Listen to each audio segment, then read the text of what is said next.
The moment I saw Victoria Pemberton wearing my grandmother's bracelet, the one Nolan had sworn he'd keep safe forever, my whole world cracked like ice under pressure. She stood there in the Preston Academy hallway, surrounded by her usual crowd, lifting her wrist just high enough for everyone to see the vintage Cartier piece catch the morning light. "Some boys just know how to upgrade," she purred, her eyes finding mine across the crowded corridor. That bracelet was the only thing of value my mother had left me before the cancer took her. And I'd trusted Nolan with it. And I was fine with that. Really, I was. Because I had Nolan Fitzgerald, and I had my dream of MIT, and I had the knowledge that every A+ I earned was mine, not bought by Daddy's donations. Nolan wasn't like the others, or at least, I thought he wasn't. Captain of the volleyball team, sure, but he'd sit with me in the library for hours, bringing me coffee when I studied late. He'd hold my hand when the rich kids made their little comments. He told me I was worth more than all their trust funds combined. "Money can't buy what you have.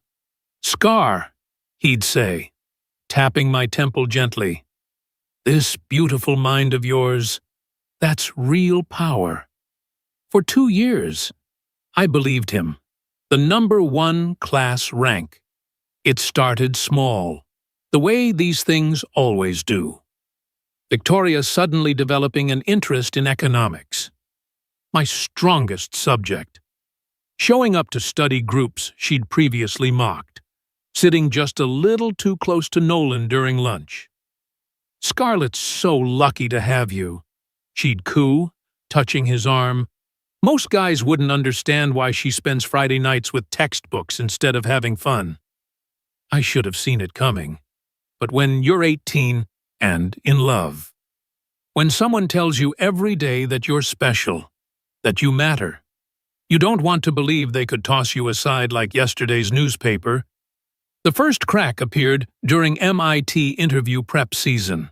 I'd been preparing for months practice questions, mock interviews, perfecting my essays about how a girl from Dorchester planned to change the world of finance.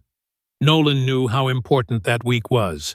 We'd talked about it endlessly, which is why it stung when he forgot our 2-year anniversary fell right in the middle of it. "Babe, I'm so sorry," he texted.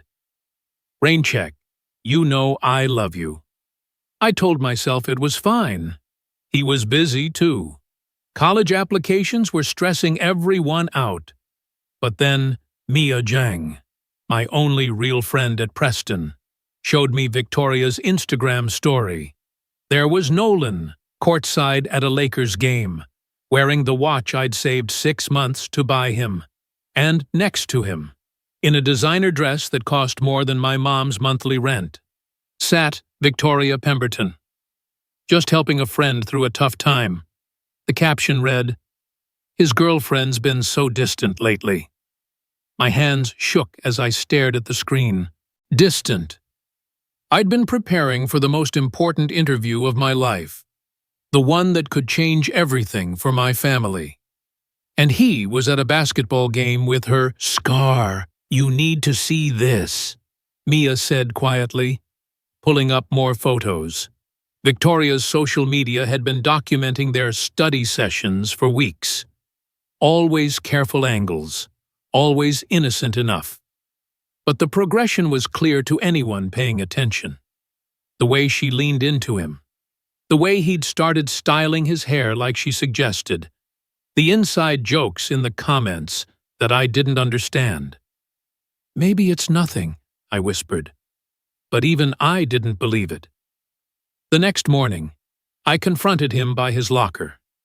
The hallway was buzzing with Preston's usual morning energy kids, comparing spring break plans to Europe, complaining about their personal trainers, living lives I could only imagine. "The Lakers game looked fun," I said, trying to keep my voice steady. Nolan's face went pale, then red. "Scar, it's not her dad had extra tickets. You know how these networking things work. Networking, is that what we're calling it? Don't be like this. He slammed his locker shut. You're always busy anyway. When's the last time we actually went out? I'm trying to get into MIT, Nolan. I thought you understood that.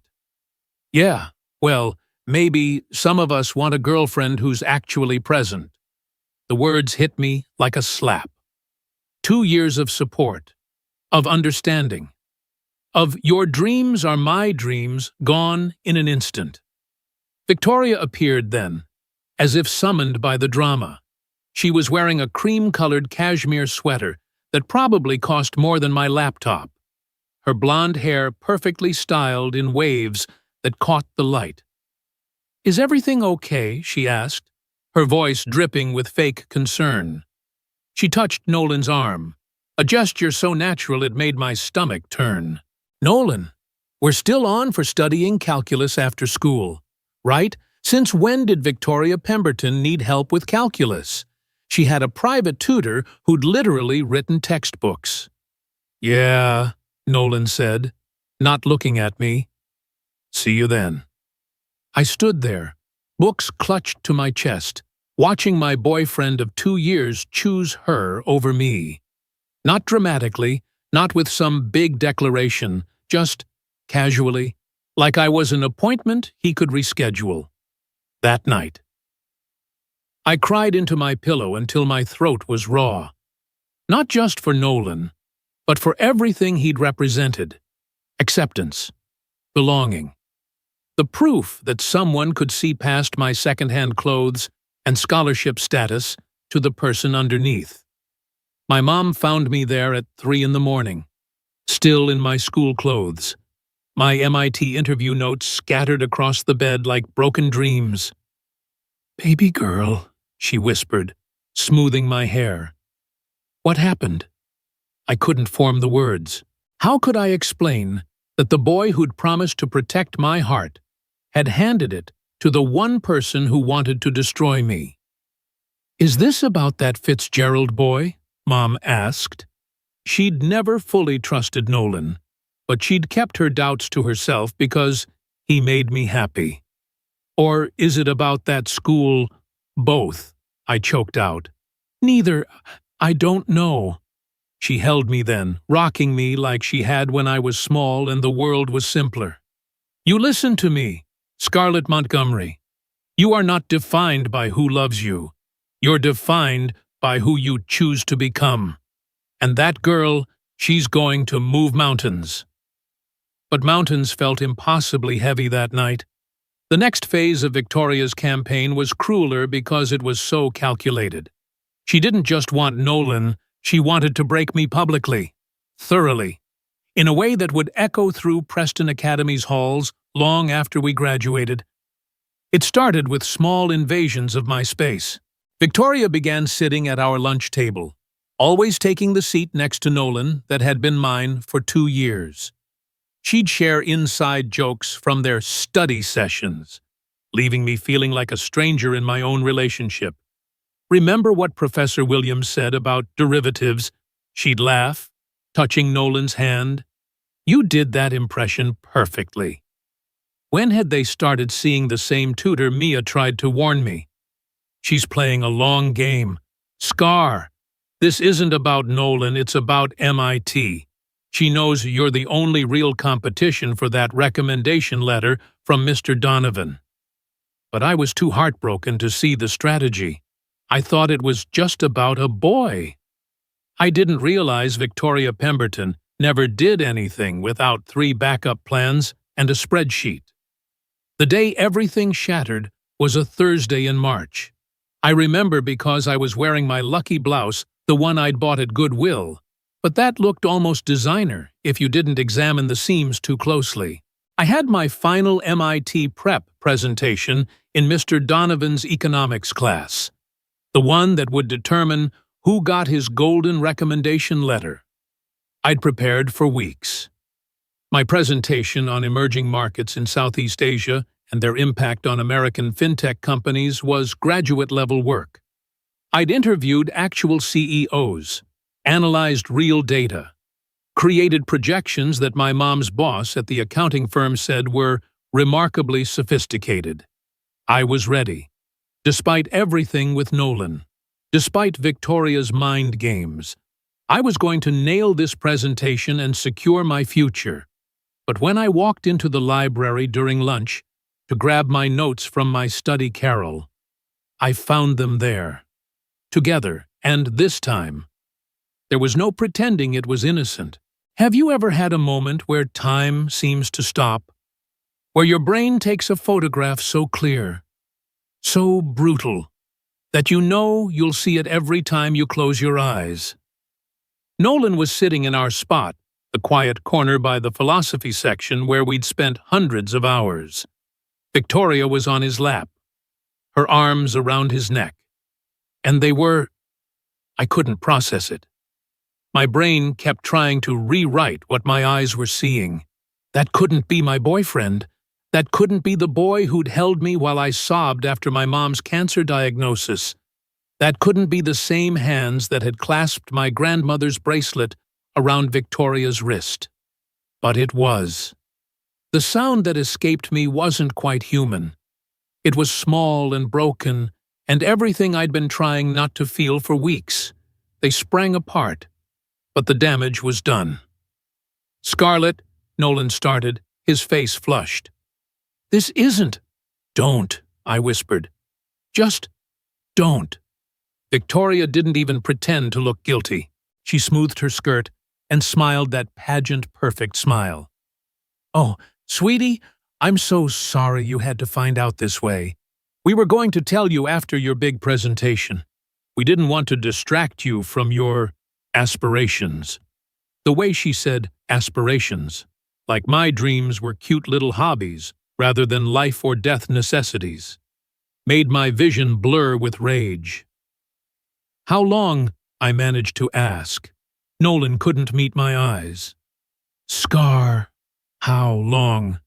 "Since the career fair meeting," Victoria supplied helpfully.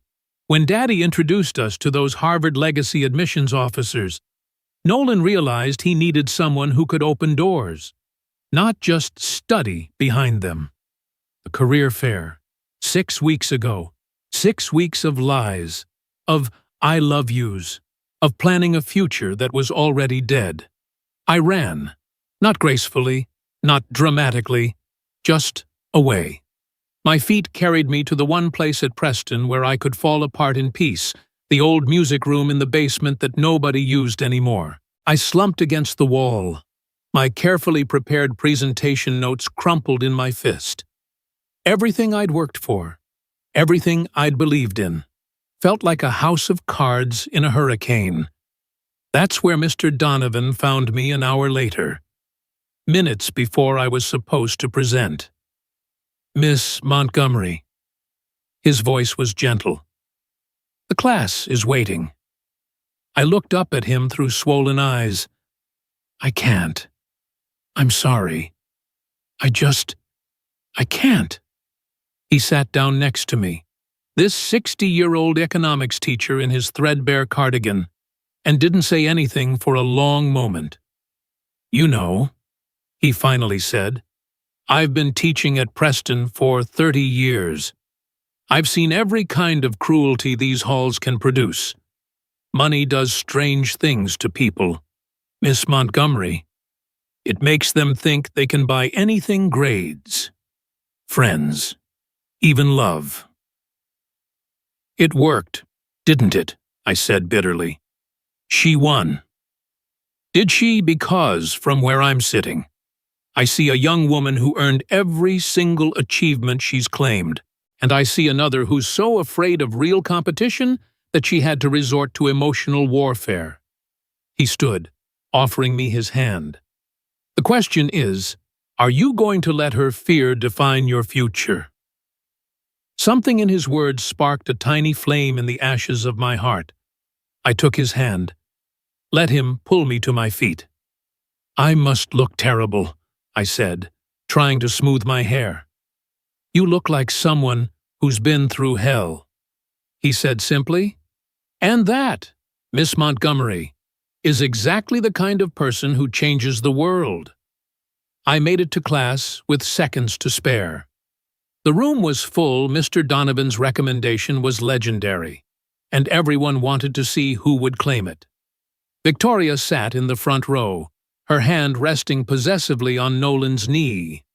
They both looked up when I entered, expecting to see me broken. Instead, they saw me transformed. Have you ever been so angry that it transcends into perfect clarity? That's what happened when I stood at that podium. Every chart, every statistic, every carefully researched conclusion flowed from me like water. But more than that, I spoke with the passion of someone who had nothing left to lose. The future of American finance isn't in the hands of those who inherit wealth, I said, making direct eye contact with Victoria. It's in understanding the hunger of those who create it from nothing. The emerging markets of Southeast Asia aren't just statistics. They're millions of people clawing their way up from poverty, building empires from ideas and determination. I talked about my mother's journey from Vietnam, about families who saved every penny to invest in their children's education, about the power of transformation when you have no safety net except your own abilities. By the time I finished, the room was silent. Even Victoria looked shaken. Mr. Donovan stood slowly. "Thank you, Miss Montgomery. That was illuminating." The rest of the day passed in a blur. I avoided the cafeteria, the library, anywhere I might see them together. Mia brought me a sandwich and sat with me in the old music room. "That was incredible," she said. "You know, you destroyed her presentation, right? All she had was recycled talking points from her father's campaign speeches." But I couldn't feel victorious. Not when my phone had 23 unread messages from Nolan, each one more pathetic than the last. "Please, let me explain. It didn't mean anything. You know I love you. Victoria means nothing to me. Can we talk? I made a mistake. Scarlett, please." I deleted them all without reading past the previews. What was there to explain? He'd made his choice. He'd chosen the easy path. The one paved with money and connections instead of love and loyalty. That night, as I sat at our kitchen table trying to focus on calculus homework, my mom placed a cup of tea in front of me. "Want to talk about it?" "He chose her," I said simply, "because her father knows people at Harvard, because she can open doors, because I'm just not enough." Mom sat down across from me, her face serious. "Do you remember when you were 8? And that girl in your class said you couldn't be in her birthday party because we lived in the wrong neighborhood?" I nodded. "Rebecca Chen." I'd cried for days. "And what did you do?" I made my own party. Invited all the kids she'd left out. And a small smile tugged at my lips. And it was better. We had pizza in the park and played until dark. Rebecca's party ended early because the pony she'd rented bit someone. Exactly. Mom reached across the table to take my hand. "You've never needed their approval. Baby girl, you've always made your own way. This boy, this Victoria girl, they're just Rebecca Chen in fancier clothes." "It hurts more this time," I admitted. "Because you loved him, and that's okay. It's okay to hurt. But don't let that hurt make you forget who you are." She squeezed my hand. "You're Scarlett Montgomery. You're going to MIT, and you're going to build a life so amazing that one day he'll tell his children about the girl who got away." I wanted to believe her. But that night, scrolling through Instagram and seeing post after post of Nolan and Victoria at restaurants I could never afford, at parties I wasn't invited to, wearing my grandmother's bracelet like a trophy. I felt smaller than I'd ever felt in my life. The next morning, Friday, I kept my head down and my earbuds in. I had one goal: survive until the weekend. I could fall apart properly then, in the safety of my room, with a pint of ice cream and my mother's soft knock checking on me every few hours. But Preston Academy had one more cruel surprise in store. I was heading to physics when I heard the whispers starting. Groups of students huddled around phones, glancing up at me as I passed. My stomach dropped. In a school like Preston, viral gossip meant someone's life was about to be destroyed. "Scarlett," Mia ran up to me, her face panicked. "Don't look at your phone, just come with me." But it was too late. My phone was already buzzing with notifications, tags, comments, the works, with shaking hands. I opened Instagram. There it was, a video, posted from an anonymous account but clearly shot in our library. The caption read, "When the side chick finally finds out she was never main." It was me, discovering them yesterday, but edited, zoomed in on my face at the worst moment. My pain turned into entertainment, into content, into a joke for 3,000 Preston students to share and laugh at. The comments were worse than the video. LMAO, the way her face just crumbled. Scholarship girl thought she could keep a Preston boy. This is what happens when you reach above your station. Team Victoria, at least she can afford to keep him entertained. I stood frozen in the hallway as the world spun around me. This wasn't just heartbreak anymore. This was public humiliation on a scale I couldn't have imagined. "We're reporting it," Mia said fiercely, already typing on her phone. "This is cyberbullying. We'll get it taken down." But we both knew it was too late. The internet is forever, especially in a place like Preston, where scandal was currency. I made it to the bathroom before the tears came, locked in a stall. I sobbed until my ribs hurt, until my throat was raw, until I had nothing left. I could hear other girls coming and going, heard the whispers, the fake sympathy, the barely concealed glee that it wasn't them. That's when I heard Victoria's voice. I feel bad for her," she was saying to someone. But honestly, she had to know it wouldn't last.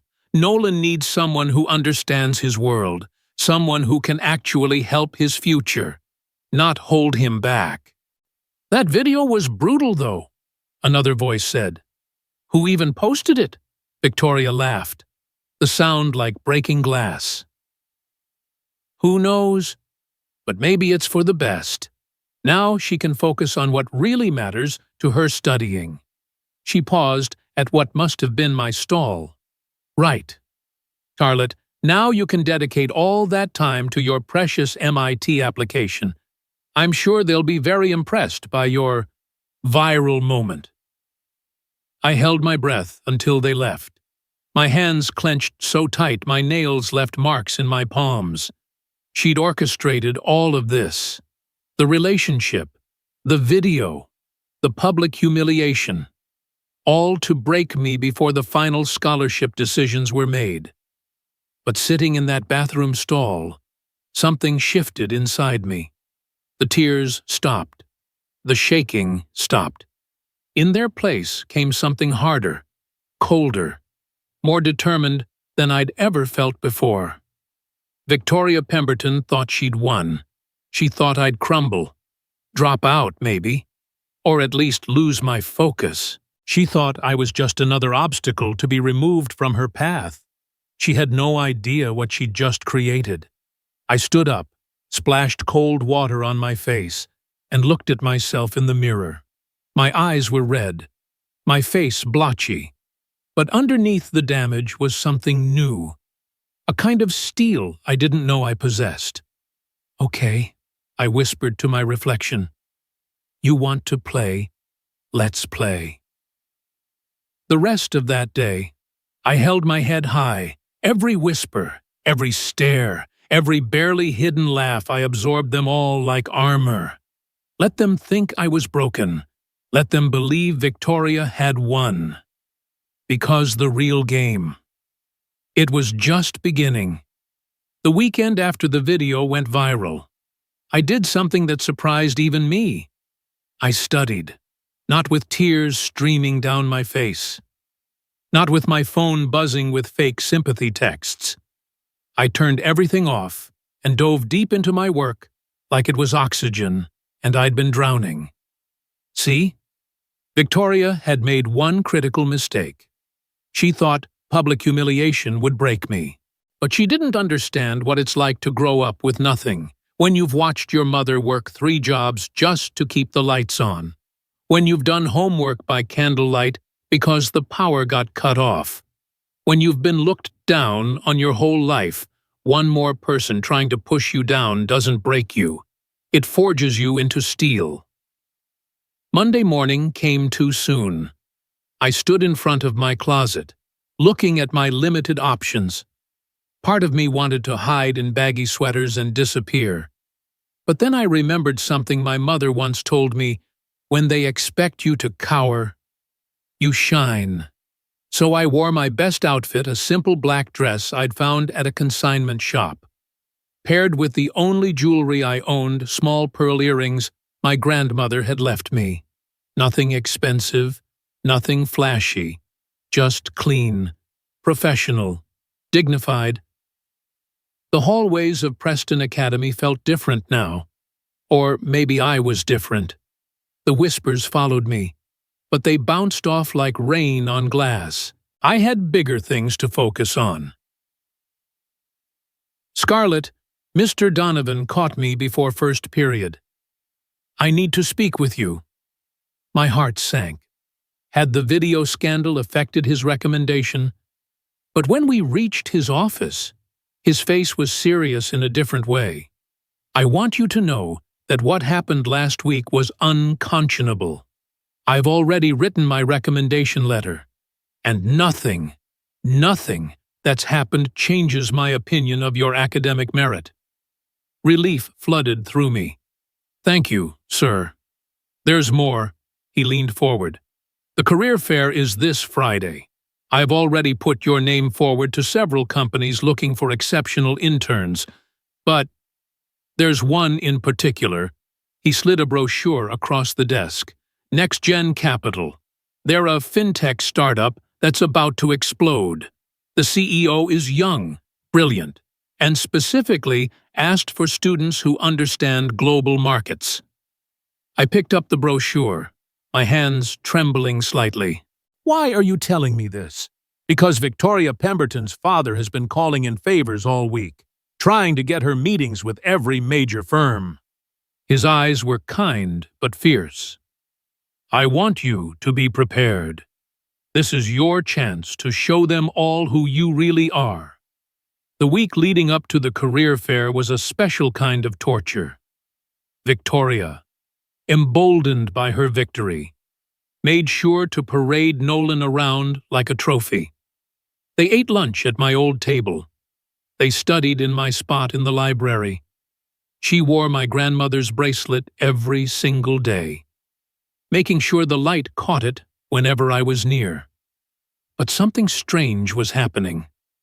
The viral video, meant to destroy me, had created an unexpected side effect. Other scholarship students, kids who usually kept their heads down and stayed invisible, started nodding at me in the halls. A sophomore girl slipped a note in my locker. "You're stronger than you know." The janitor, Mr. Cruz, whose daughter went to community college, stopped me after school. "My Maria saw that video," he said quietly. "She said, if you can survive that and keep going, so can she." I wasn't just fighting for myself anymore. Mia, brilliant Mia with her hacking skills and fierce loyalty, had been busy too. "I've been tracking the IP address that posted the video," she told me Thursday night, as we prepared for the fair. It originated from Victoria's house. I can't prove she posted it, but it doesn't matter, I said, surprising myself with how much I meant it. Tomorrow isn't about her. What's it about then? I looked at my notes. Pages and pages of research on every company attending the fair. It's about proving that talent beats privilege every single time. Friday arrived gray and drizzling, matching the mood of most Preston seniors facing their futures. The gym had been transformed into a corporate showcase, with booths from Fortune 500 companies, prestigious firms, and hungry startups all looking for the next generation of talent. Victoria made her entrance like it was a red carpet event. Designer suit, professional blowout, an entourage of girls who'd been practicing their elevator pitches at country club brunches since middle school. She made sure to stop at my table where Mia and I were reviewing notes. "Good luck today, Scarlett," she said, voice dripping with false sweetness. "I'm sure someone will appreciate your unique background. Maybe there's a nonprofit here looking for volunteers." Before I could respond, Nolan appeared at her elbow. He wouldn't look at me. Hadn't looked at me since the video. But I caught him touching his wrist where his watch used to be. The one I'd saved for months to buy him. Some small part of him remembered, even if it didn't matter anymore. "Come on, babe." Victoria tugged his arm. "Daddy's friend from Goldman Sachs is waiting." They swept away, leaving me with a familiar ache. But it was duller now, like old scar tissue instead of an open wound. "You okay?" Mia asked. "Yeah," I said, and meant it. "Let's go change some lives." The first few hours were what I expected. Traditional firms with traditional recruiters asking traditional questions. They were polite, but unimpressed. My grades were stellar. But I didn't have the pedigree they were looking for. No summer houses to discuss, no shared connections to explore, no easy common ground. I was starting to feel the weight of it, the unfairness. The closed doors, the sense that maybe Victoria was right when I found myself at a small booth in the corner. Next Gen Capital. Just two people manning it, looking slightly out of place among the corporate Polish. One was a woman in her 30s with kind eyes and a genuine smile. The other was nothing like I expected. Sebastian Cross couldn't have been more than 24 or 25. Tall? Yes. And handsome, in that careless way that suggested he thought more about code than clothes. But it was his eyes that caught me sharp, intelligent, seeing everything. "You look lost," he said as I approached. "Not lost," I replied. "Just looking for something different." Different how? Instead of launching into my practiced pitch, I found myself saying, "Different, like a company that cares more about what you can build than who built you." His eyebrows rose slightly. "Interesting philosophy. What makes you think we're that company?" That's when I smiled. "Because you're in the corner booth instead of the spotlight. Because your recruiting materials talk about disruption, not tradition. And because you just asked me a real question instead of asking about my golf handicap." Sebastian Cross laughed, and it transformed his whole face. "All right, you've got my attention. Tell me something I don't know about global markets." This was my moment. Everything I'd studied, everything I'd researched, everything I'd understood about the world beyond Preston's gates came pouring out. "Everyone's watching China," I said, "but they're missing the real story in Southeast Asia. Vietnam, Thailand, Indonesia, they're building payment systems that leapfrog traditional banking entirely. While we're still debating cryptocurrency regulation, they're already living in a cashless society." The question isn't whether American fintech can compete. It's whether we're willing to learn from markets we've traditionally ignored. The booth had gone quiet. The woman, Sarah, according to her name tag, was typing notes rapidly. Sebastian was staring at me like I'd just solved a puzzle he'd been working on. "How do you know all this?" he asked. "Because I don't have the luxury of ignorance," I said simply. "When you can't buy your way into opportunities, you have to see the ones others miss." We talked for an hour.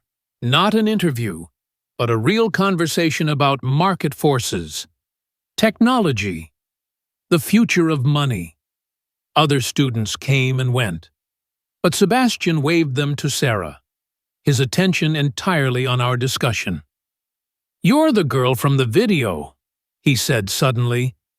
My whole body tensed. Here it comes, I thought.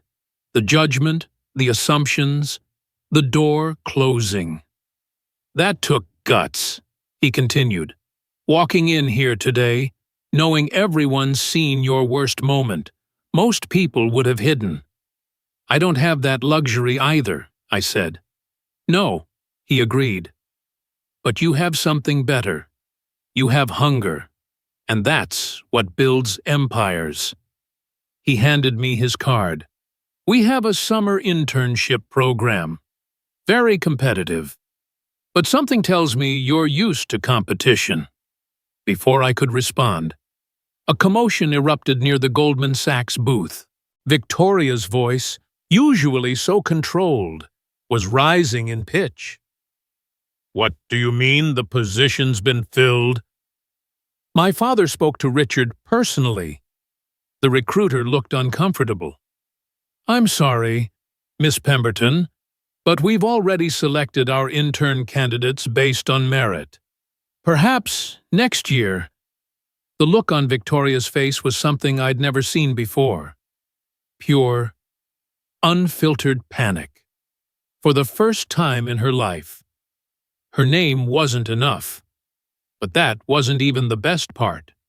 As she stormed away from booth after booth, getting similar responses, whispers started following her, but not the kind she was used to. "Did you hear her father's under investigation? Something about campaign finance violations. My mom says there's a federal audit. The Pemberton fortune might be frozen." I watched from across the gym as Victoria's world, the one built on money and connections, and the ability to buy outcomes, started crumbling in real time. Her entourage slowly peeled away, suddenly remembering other booths to visit. Even Nolan looked uncomfortable, checking his phone repeatedly. That's when our eyes met across the room. Victoria and me, the queen and the scholarship girl. Only now, the crown was slipping. She marched over, her perfect composure finally cracking. "This is your fault somehow. I don't know how, but stop." I held up my hand. "Just stop. You got everything you wanted. You got Nolan. You humiliated me in front of everyone. You won." I paused. "But here's what you never understood. I was never competing with you. I was competing with myself, to be better, to work harder, to earn my place. You were so busy trying to push me down that you forgot to build yourself up. You think you're so special," she hissed. "One lucky break doesn't change who you are. You're still nobody." "Maybe," I agreed. "But I'm a nobody with a future. Can you say the same?"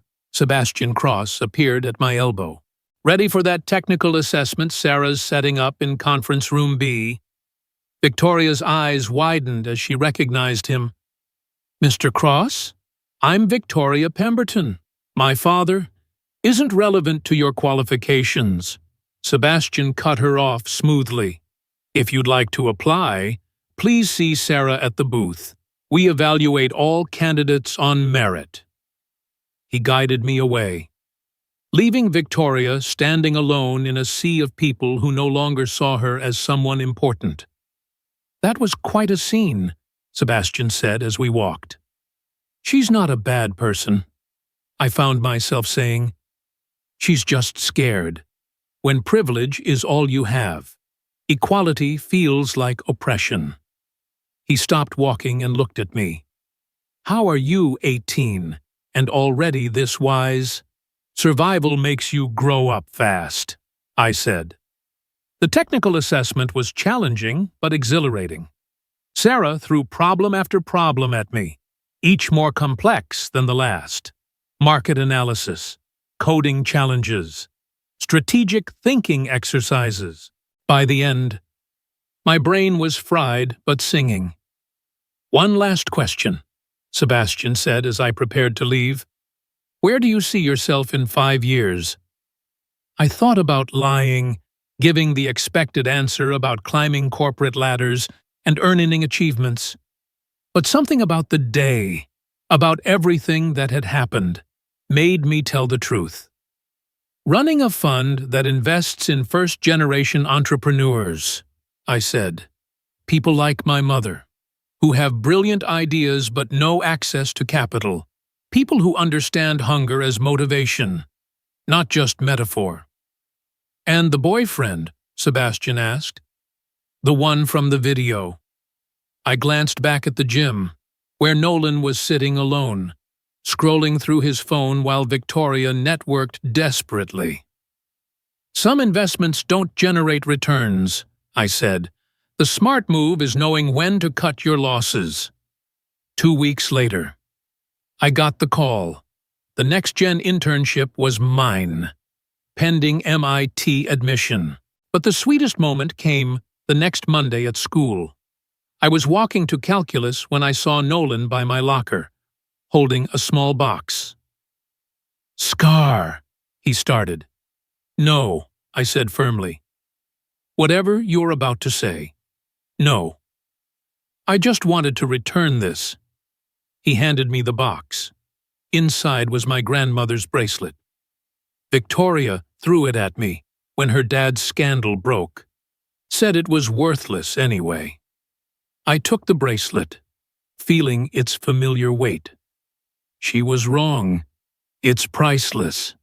Just not in the way she understands. "I'm sorry," he said quietly. "For everything. I was an idiot." "Yeah," I agreed.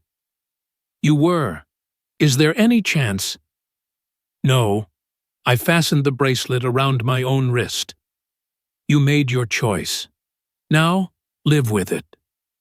I walked away, leaving him standing there.